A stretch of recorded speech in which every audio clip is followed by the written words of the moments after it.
हम गायक सुरेश कुमार पगला, अमृता रिकॉर्डिंग सेंटर अजमतगढ़ आपके बीच में एक होली देता नहीं।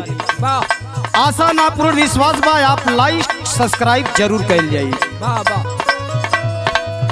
गोरी लहंगा उठावा तनी डारे दा पिचकारी हचा हच मारे दा पिचकारी हचा हच मारे दा पिचकारी हचा हच मारे पिचकारी हचा हच मारे दा पिचकारी हचा हच मारे दा।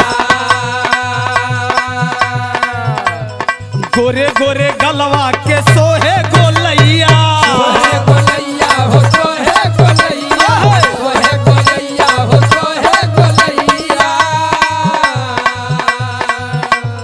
जान मारे उठवा के तोहरे ललैया हो तोहरे ललैया तोहरे ललैया हो तोहरे ललैया। चोली खोला या नार रसा गारे दा खोला या नार रसा गारे दा चोली खोला या नार रसा गारे दा चोली खोला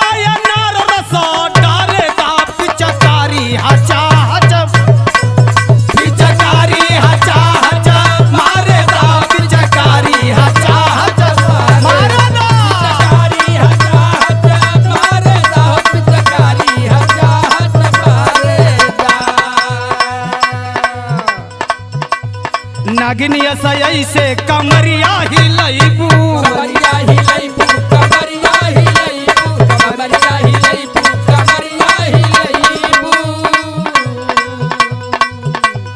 नागिन ऐसे कमरिया हिलैबू कमरिया हिलैबू कमरिया हिलैबू कमरिया हिलैबू कमरिया हिलैबू।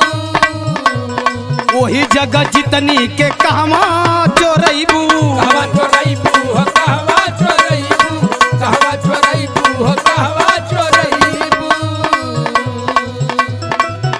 मजा लूटा तू हमके निहारे दा तू हमके निहारे दा मजा लूटा तू हमके निहारे दा मजा लूटा तू हमके निहारे दा पिचकारी हचा हच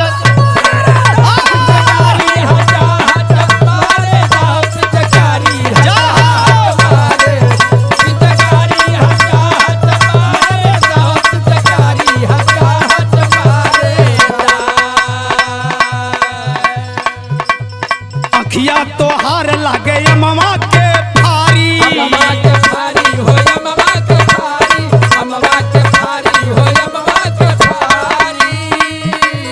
तिरछा कजरवा बनल बा कटारी बनल बा कटारी बनल बा कटारी बनल बा कटारी बनल बा कटारी। चला घरवा में सजिया सजावे दा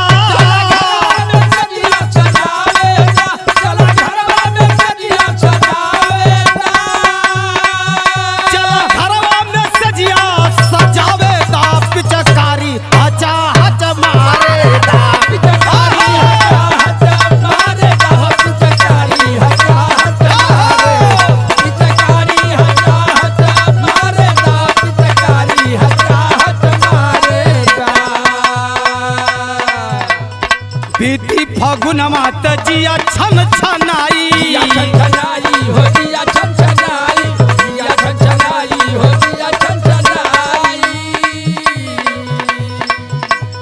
जुल्मी जवनिया के पानी फफाई हो